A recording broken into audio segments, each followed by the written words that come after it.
A little bit about the archives before we delve into the history. So the Rush University Medical Center Archives is the official repository for records from both the university and from the medical center. So all of it's encompassing departments, programs, colleges, anything you can think of related to either one. And also for the papers of individuals. So that could be people on faculty, staff, administrators, or even alumni from all of our schools. Here you'll see some pictures of the archives. This is from one of my tours. And we are located across the highway. So if you're not familiar with campus yet, the TOB is the Triangle Office Building, and that's on Van Buren, across the highway, across the Blue Line tracks. And we are in the basement. You're welcome to visit. We are a department of the library. And again, if you haven't seen the library yet, definitely get acquainted with that. Also, please check out the website. If any of this is of interest to you, check out the Rush Archives website. There's a lot of great stuff. I've had a lot of things digitized over the past few years. That includes all of our yearbooks, all of our annual reports. I know that sounds boring, but they're actually really cool, and they go back to the earliest days of the hospitals. And they have great pictures and just great information, and also newsletters from the hospitals and from Rush Medical College, student newsletters from the 1890s, all kinds of things. So really, really cool stuff, I think. The website also has more photographs, timeline of, important events, and FAQs, and also some blog posts from over the years. Rush Medical College was established or chartered March 2nd, 1837, and just beat out the city of Chicago by 2 days. So we received our charter 2 days before the state of Illinois chartered the city of Chicago itself. Now, Chicago did exist, but it wasn't, chartered yet. So here you have a copy of the charter, and also this is a picture of Daniel Brainerd. Daniel Brainerd was the founder of Rush Medical College, and he came here in 1836 to hang his shingle, as they used to say, to be the local doctor in Chicago, and pretty quickly afterwards decided he thought this area needed a medical school. I think there were only 2 medical schools in the entire state at this time. There was not really much going on in this area. This was the frontier. So him coming out here from Pennsylvania would have been a huge, huge deal. Now, the school didn't get started right away, like most things that get their charter or get established. It takes a while to actually open. So they had their first classes in December 1843. It took a few years to get off the ground. It's named after Benjamin Rush. Benjamin Rush was a founding father. He was one of the signers of the Declaration of Independence. He was also from Pennsylvania, like Dr. Brainerd. And he passed away when Brainerd was a little baby. So they did not know each other. Benjamin Rush would have never known about Rush Medical College. He was gone at that point by a few decades. But Daniel Brainerd respected him very much, and he knew that Benjamin Rush was a very well-known, well-respected name in medicine in the country, probably the most famous physician in the country at that time. So to name the school after Benjamin Rush was in honor of him and his legacy. Benjamin Rush has his own really interesting history that you should check out. He was really into social reform. He believed in the abolition of slavery. He wanted to raise just education standards for women. He was a really interesting guy. But Daniel Brainerd named it after him. So I want to talk a little bit about the size of Chicago, just to give you some perspective on how big Chicago was. So like I said, classes started 1843, 1844, and Chicago's population in 1840 was like 4,500 people. So that's how small we're talking. 10 years later, in 1850, it jumped from 4,500 to almost 30,000 people. So that was like, whoa. I mean, now we think 30,000 people isn't that much, but compared to 45, that's quite a jump. And Chicago really did boom at that time. The original Rush Medical College building was at the corner of Grand and Dearborn, so it was in the Loop. One interesting fact, one of our firsts here at Rush Medical College was David Jones Peck was in the class of 1847. He was African American. He was the first African American male to receive a medical degree from an American medical school. And again, Chicago was not very large at the time, just to remind you how small the whole population was. So you'll see him listed here in the catalog of students. And he was also coming from Pennsylvania. I think he's the only one on the list coming from Pennsylvania, just like Brainerd. And You'll see this particular item is a little beat up, and you'll see why in a moment. Ta-da! Okay, so something really horrible happened in 1871, the Great Chicago Fire. If you're not from Chicago, you might not know that much about it, but it was devastating. These students here were in the class of 1872. The fire was on a Sunday. They had just finished their first week of classes that Friday. So some of them had just moved to Chicago and lost absolutely everything. They were literally running with the clothes on their backs, and that's it. So they lost everything. Right after the fire, about 40 students kind of were around doing some, in temporary facilities for the school, but all the rest of that class of 200 people or group of 200 people took off. They went back home, they had nothing, and about 100 of them came back. So in the end, there were maybe 140, 150 students who came back. And the other ones, Rush Medical College had agreements with other medical schools in the country so that if you were one of those students who just lost everything and you needed to go back to your hometown and kind of pick your life up again, you could attend another medical school without dealing with the hassle of applying all over again and starting from scratch. So they did try to accommodate students in that way. So after the Great Chicago Fire, which, like I mentioned, was in the Loop, they came out to the west side where we are today. So Rush has been on this campus since 1870s, since right after the Great Chicago Fire. One of the reasons they wanted to come out here, the main reason, was because Cook County Hospital came out here around the same time. Cook County Hospital had been leasing some space until the 1870s, and they had just bought where they are now, where Old Cook County is now. They had just bought that lot. So Rush Medical College had an agreement with Cook County that they could share facilities until they kind of picked themselves up and were able to build a building. So the building you'll see there, this is a picture from 1892, but that building itself is from 1875. And that's the corner. Both of these pictures are on Harrison, Wood and Harrison, and they are right across from each other. So Rush Medical College faculty and staff were really glad to have a hospital for their own purposes, so they would have a place to practice, and also so that students could get practical experience, which is something they didn't really have in the Loop. However, since Cook County is a public institution and Rush was a private institution, Rush Medical College faculty had wanted a bit more control over how the hospital was run, and that really wasn't going to work that way. So in collaboration with local Presbyterian congregations, Rush Medical College established Presbyterian Hospital as their teaching hospital on the same campus. So if you see this picture here, that building in the back is actually a Presbyterian hospital building. So that's how close the hospital and the school were to each other. They were actually connected physically, so that students would get experience in the hospital. And the hospital was established in 1883, so not that long after they moved out here to the west side. And here's the hospital. Okay, so this is from 1917. This is kind of a fun picture because if you see, there's a building with balconies, kind of that brick building. That would have been raised for the Eisenhower for 290. So yeah, all the buildings that were on that side of Congress were demolished for the Eisenhower. And I just love this picture because it has the old-timey cars and stuff. But you'll also see the Rush Medical College building behind it on the far right side. That's the old Rush Medical College building. So this is Wood and Congress. And this is Jones. So Jones was one of the buildings that came down in this past year, 1888. Rush Medical College was known for giving opportunities to students that not all medical colleges could afford. One of them would be a dissecting room. And nowadays you think like anatomy class and things like that are pretty standard. But at the time, this would have been a big deal to be able to have a dissection lab and for students to actually get some hands-on experience with a human cadaver. So I do have plenty of these kinds of pictures because they were kind of promotional shots to show like, look, you get to do real work with bodies and anatomy. And also, this is another kind of promotional shot. So at first glance, you think, oh, it's a lab of some kind. But they're really trying to show that Rush Medical College had a science-based education.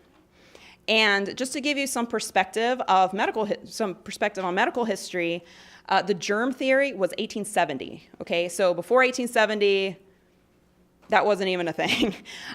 So usually your medical education, if you did go to medical school, which you didn't have to do, but if you did, you mostly attended lectures, and you might not even see a patient. You might not, obviously not do laboratory work, since that wasn't, germ theory wasn't even thought of yet. And of course, it took some time for that theory to kind of become a commonly understood concept. So even at Rush Medical College, you did have faculty who were kind of clinging to the older ways. We're like, we really need to prove this before I'll accept it. And then you have the faculty who are a little bit more accepting. So you had that time period of 1880s, 1890s, where faculty are still kind of like, which way should we go? That's a really interesting time period. But here you'll see he's posing with a microscope. You have some type of, I think, sterilization oven maybe in the back, plenty of bottles and all kinds of things. So they're trying to show, if you're an incoming student to Rush Medical College, look at this amazing facility that you get to work with, because you would not get that at every medical school. Now this is kind of like a little less fun, but Rush Medical College didn't accept women as students. And this is a page from the 1894 yearbook. And it's a poem about hen medics, so that would be female doctors, hens. And I'll read it for you if you can't see it. It says, "Now the hen is a creature that makes a great show of parading around like a rooster, you know. For instance, you've noticed it trying to crow, and thus we account for the name. I grant you that sometimes one crows with success, then that one would make a good rooster, I guess. We've seen some good doctors inside of a dress. Her sex is our misfortune, we claim. So, it's too bad you're a woman." And that's just the 1890s, and things were about to change. They were seeing more women in medical schools. They were seeing more women practicing medicine or doing research, and that's why they're even talking about it, is because it was becoming threatening for some of these guys to see women kind of rising up in the medical field. So one thing that happened that kind of pushed Rush to accept women was that Rush Medical College was affiliated with the University of Chicago from 1898 till 1941, and University of Chicago was coeducational, so they had always accepted women. And so with Rush Medical College being affiliated with them, it's kind of hard to tell their students, you can go to University of Chicago, but you can't go to our medical school. It was becoming a little harder to do that as the world was progressing a little bit. So in 1902, Rush Medical College did change their rules. They did accept female students. Starting in 1902, they accepted third and fourth year incoming female medical students. So they had already had some medical education before coming to Rush. And so the first female graduates from Rush Medical College were 1903. Oh, I just want to talk about the rules of conduct real quick. This is kind of fun. I was showing this to my daughter yesterday because I wanted to point out some of these rules, like spitting on the floors is strictly forbidden. And I said, why do you think they had to have a rule like that? And she said, because people were spitting on the floors. I said, yes.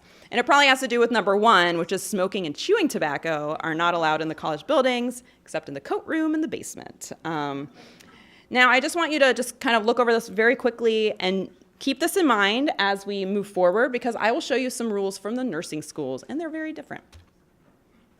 This is a picture from 1924. This was to show off the new library and the new Rawson building. This was a building that replaced that old building I showed you earlier from 1875 at the corner of Wood and Harrison. Rawson just is one of the other buildings that just came down this year. But this was 1924, and that was a big year for Rush. It was already affiliated with the University of Chicago, but in 1924, they signed a new contract that said, we're not just affiliated, Rush Medical College is a part of the University of Chicago. And that's a big difference, because the University of Chicago then owned the Rush Medical College buildings here on campus. Students would do their first 2 years of coursework on the Hyde Park campus at University of Chicago itself before coming out here to get their clinical experience. So these students in this picture would have considered themselves both Rush Medical College students and University of Chicago students. Their alumni associations merged in 1924, so it was a really big year for them. So this is some more fun stuff. Here is the Rush Medical College baseball team from 1894. And you'll see here, this jersey here is actually worn by this guy. That's John E. Schwindener. He was a Rush Medical College student, and 2007, his granddaughter donated that jersey and this photograph and a bunch of other material to the Rush archives. And it's in amazing shape, and we would have never known that even was out there in the world. So you never know what kind of donors you'll get when you're an archivist, but we're very, very happy to have that. It's a gray wool jersey with red felt lettering, and it's just in great shape. But he was on the baseball team, football team, and basketball team, so he was very athletic. The thing with the sports teams is that as the affiliation with University of Chicago got off the ground, University of Chicago had their own sports teams, so the Rush Medical College teams kind of went away. Here's the football team, and I got a picture or a scan from the yearbook just to show you the types of teams they were playing against. So they were playing against a high school, so West Division High School.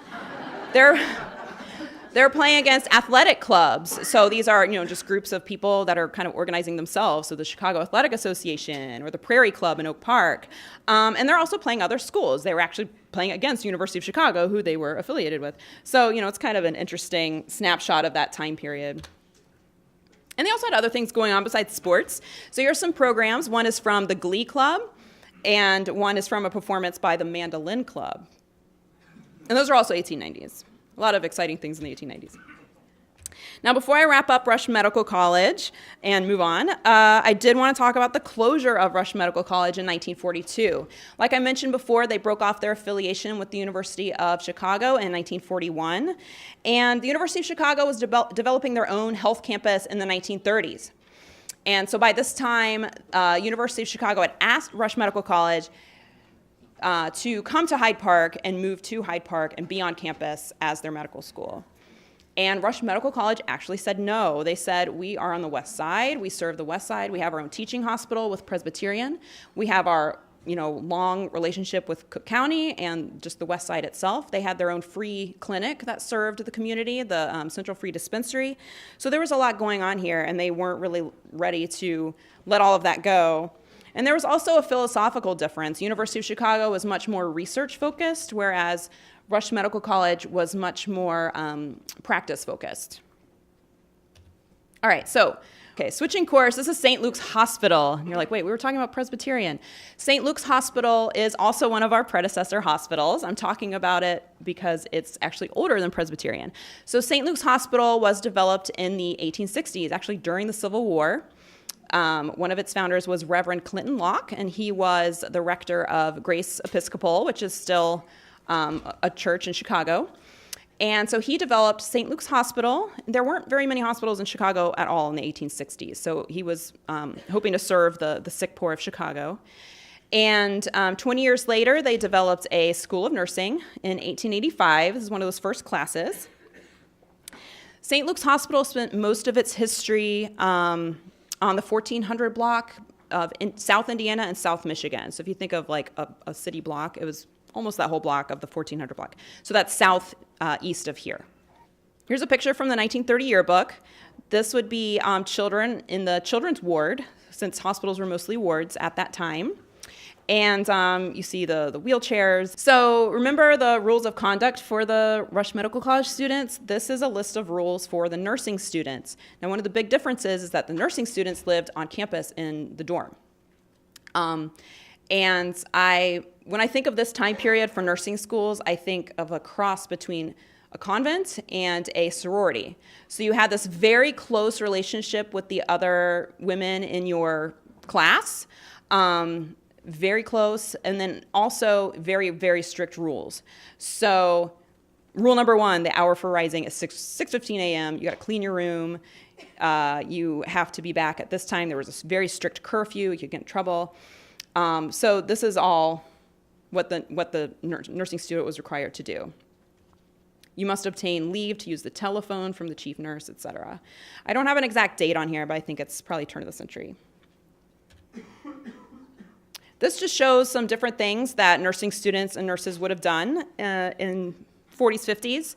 So you'll see, again, there's a nursing student with a microscope. Again, they're trying to show a science-based education, just like Rush Medical College was trying to show. And also there's a woman going up the stairs that she is from she's representing the Visiting Nurses Association. So this would be nurses that were going out in the community to see people's see them in their homes, see patients in their homes.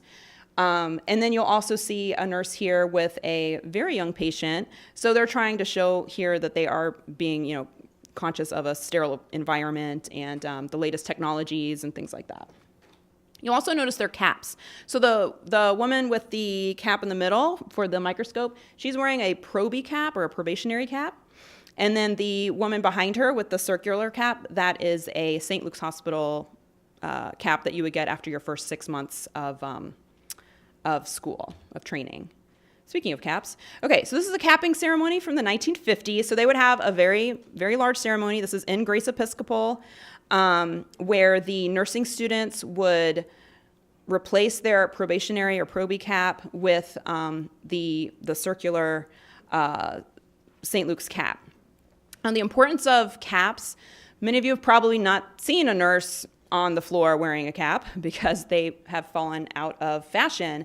But back in the day, that would have been, you would have worn the cap from your school the rest of your career. It didn't matter which hospital you went to or where you ended up. That represented your education. And so people were very, very proud of their caps.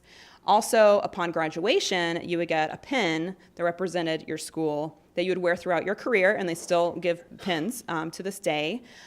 So if you are a patient and you see someone coming towards you with a pin, they've got the cap, you could identify what school they went to, and you could also see, is this a student or a professional nurse? So that was a function of the cap. And you'll see the ladies in the back that are handing out the caps are wearing all white.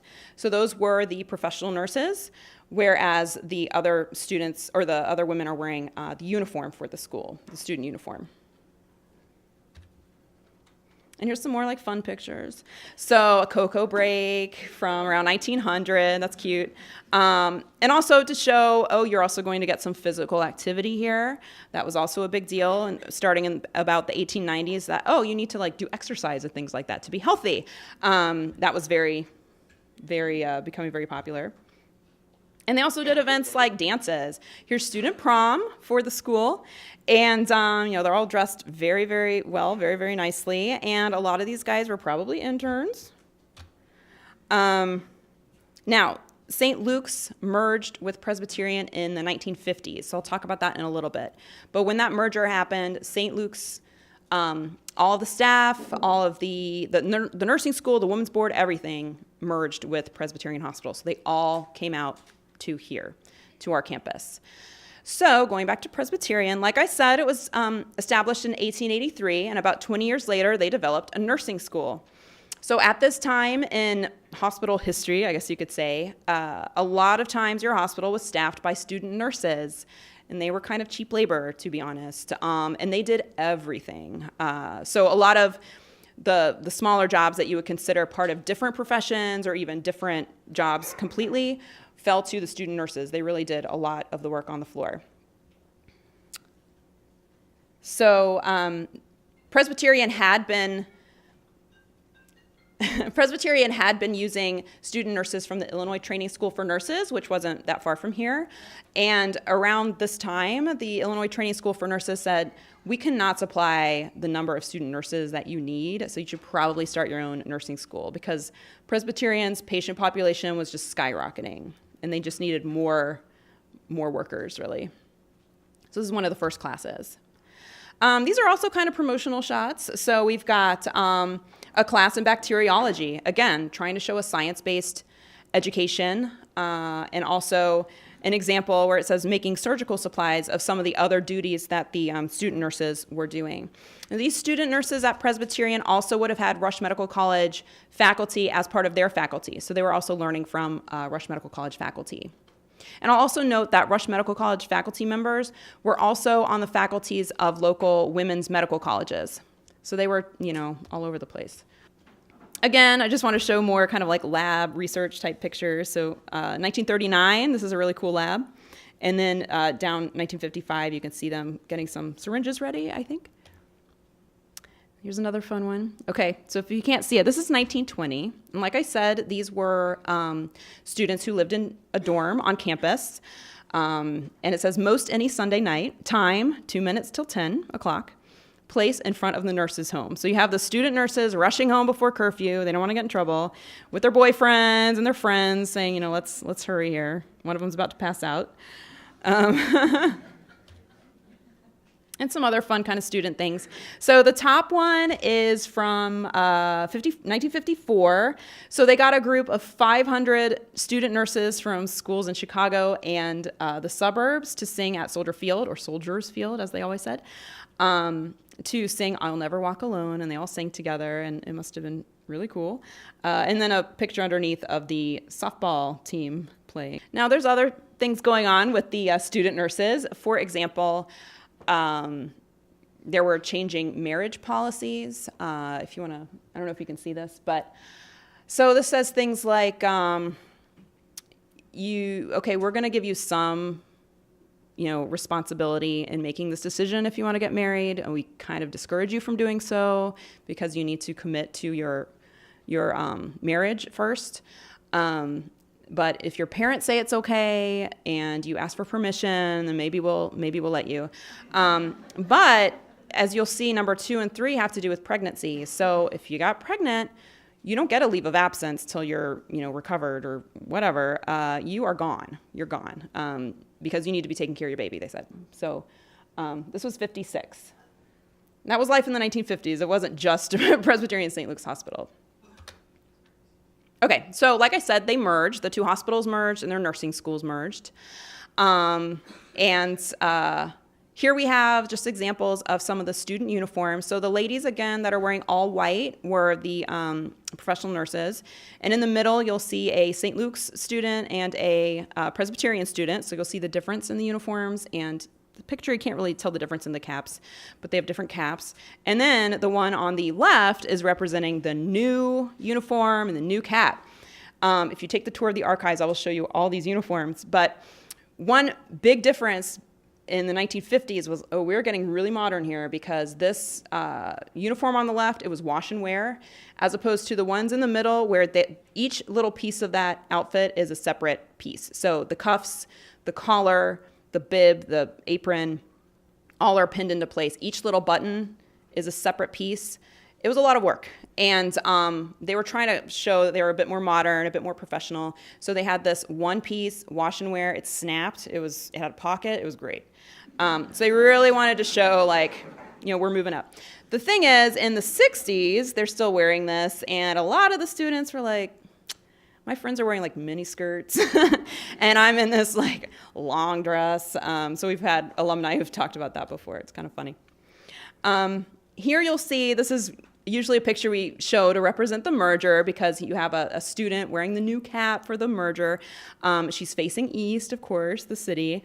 The building that she's closest to is Jones. That was one of the ones that came down this year. And the next one is Pavilion, which is still here. And the one they're erecting is Kellogg, known as Kellogg now, but at the time was East Pavilion, or New East Pavilion. And that was built to accommodate that influx of people from St. Luke's. Just a couple things to show. Again, with the merger, they were trying to kind of raise the status of the school. In the 1960s, diploma schools were becoming a little less popular. An incoming nurse into the profession was more likely to want to get an associate's or a bachelor's degree or even higher. And so this was kind of their way to kind of deal with that change in nursing, was to really emphasize how their curriculum was new, they're accredited, and all that kind of thing. But this is just some fun facts here. And also to talk about your career after nursing school. In the earlier days, you went to nursing school, you might not be a nurse afterwards. You might just be going for just to get that level of education and then get married, and then you weren't necessarily going to have a career after that. So this was really focused on, what is your life going to be like after school, and what is your goal, really? A little bit more professional focus. 1961, I just think these are some nice shots. We participate with our patients in restoring wholeness of body and spirit. I think that's wonderful. And then some fun ones. So this is from an alumna's photo album. She was here, she was one of the first classes, sorry, from the merged school. So Halloween party, Christmas party. And then they had events like Dad's Day for the nursing school. And towards the late 1960s, they started to have men as male students in the nursing school. So things like this were getting a little less popular, I think. And again, they were trying to make it a little bit more professional. So this would have been your father comes to visit, you show them around, you introduce them to faculty. And it was really sweet, but at the same time, I think there was starting to be a kind of reaction to this kind of paternalistic attitude of nursing school. But it is kind of cute. I like the coloring book that's included in the program. And here we have this is Teresa Nelson, so the first African-American graduate of Presbyterian-St. Luke's Hospital School of Nursing, 1968. I'll mention that the school closed the next year. And so it took them a while before they had a African-American graduate, but they were very proud. So Edith Payne here was the director of the nursing school at the time. She was very well respected. And then to the right is Dr. Mark Lepper, who was the vice president of the hospital at the time. So like I said, Presbyterian-St. Luke's Hospital School of Nursing closed in 1969. Their application numbers were starting to go down, and I was talking about the difference between the diploma schools, which were kind of falling out of favor. Hospitals started to have different requirements for nurses, and it's actually a really interesting time period. If any of you are interested in nursing history, the 60s are really fascinating. But so the school ended up closing because they couldn't really keep the numbers up. However, the College of Nursing was not far behind. So here we've got Dr. Campbell. He's the one holding the pointer. I love this picture. But he's standing next to Mayor Richard A. Daley. So if you're from Chicago, I'm sure you probably recognize him. And then there's also people from the Board of Trustees of the hospital, and also the CTA, and also the Office of Urban Renewal, because what Dr. Campbell is doing is showing campus. So you'll see kind of a white block that he's pointing towards. That's the building we're in now, because they had no idea what they were going to put here. He's trying to show that this is how the building will hopefully work with having the L tracks shooting through our campus. We're going to put it up on stilts, and we're going to do this and that. And no, really, we can make this happen. So he's trying to sell everybody on that point for the new Rush University.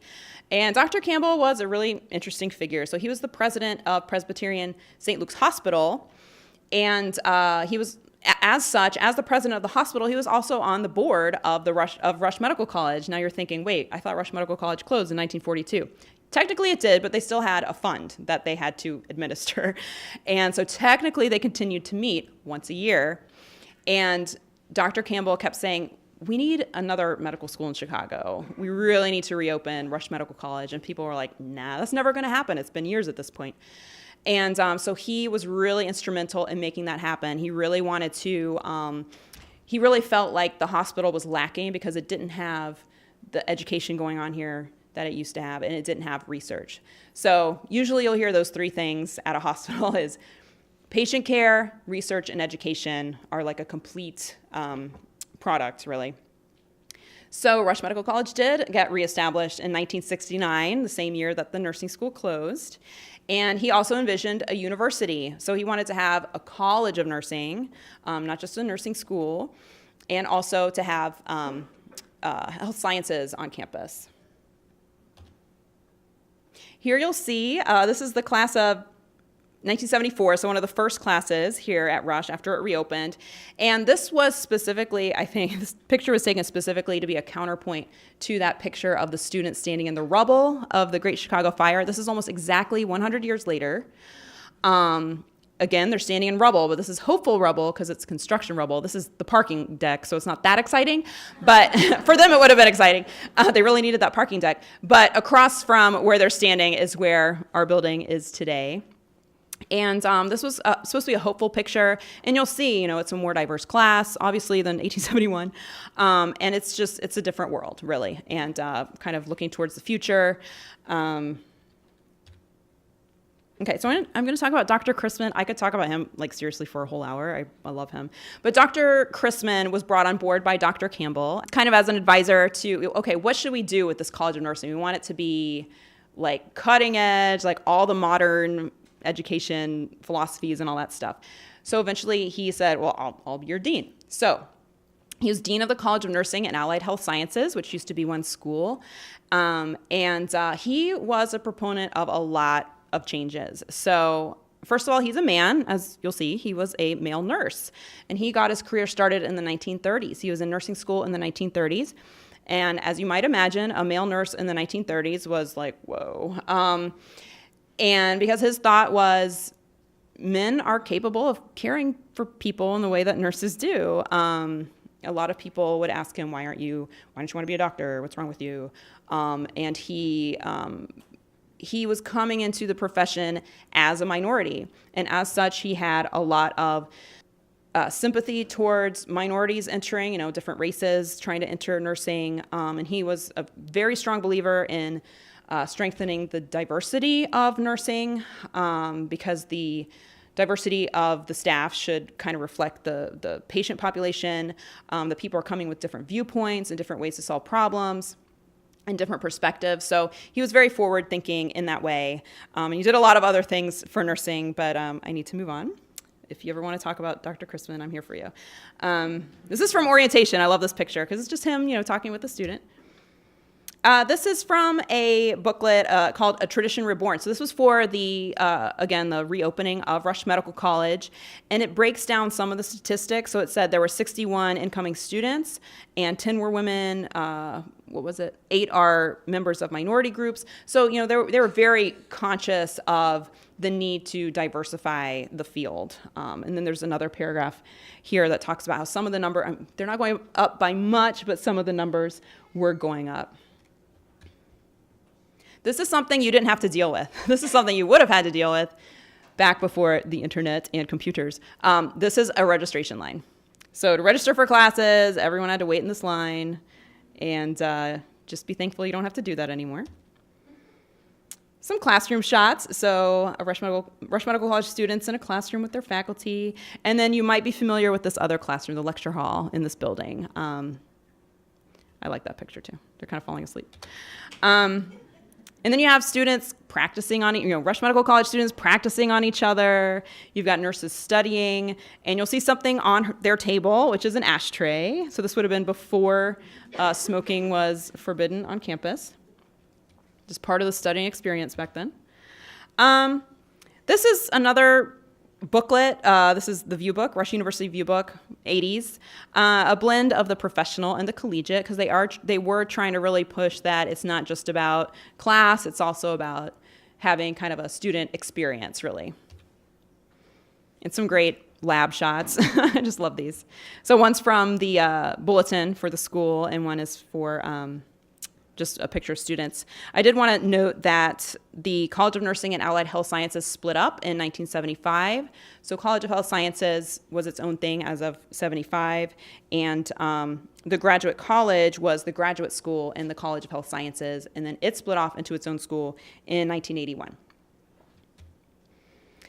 There's many different programs here, but I just grabbed one of the covers of one of the programs that we have. So here is the brochure for the Health Systems Management program here, which is a really big program at Rush. It's about 1989. I wanted to show a difference in the nursing student uniforms. So like you saw before, it was the dresses and the aprons and the caps. So as of, I think, 2010, I think is when they switched from the green polo to the white bottoms. I'm sure you can understand that students were not super excited about wearing white bottoms. And then they switched to the scrubs. They were more like scrubs, which was more what they identified with, being on staff. So yeah, there's really, really cool.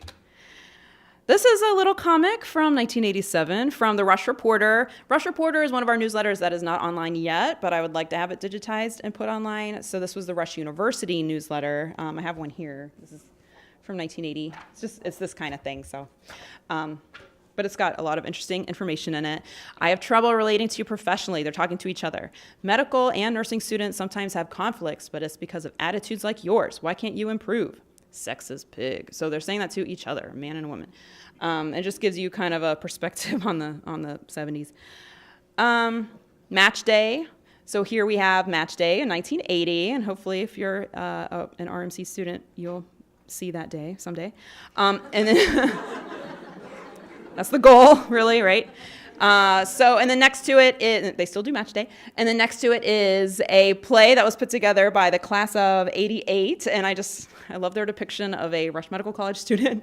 So, handing them things like PPO, HMO, loans, there's a clock running out, there's a stethoscope, it's just insane. Burning money, it's just crazy. Founders Day is in May, correct? So that's an ongoing tradition here at Rush where we celebrate employees and different awards and things like that. And we have some nursing students and staff celebrating Founders Day.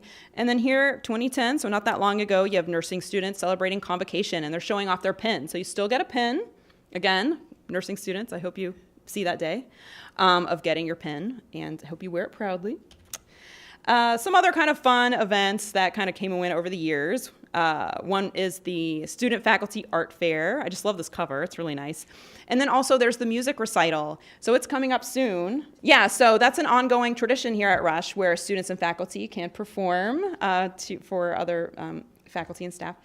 Here's the softball team, and I put this up here because I just love these shirts, and I really think they should sell them in the student bookstore. The Rush Med ones, they're like really, really cool. 1975. And also, I really like the sweatshirt. It's pretty rad. And then you have some students. So here's some students kind of playing and having fun, and they're in the game room. They're playing some foosball. And then there were TGIF events. So this is the Mad Pumpkin Ball, which they used to do every year.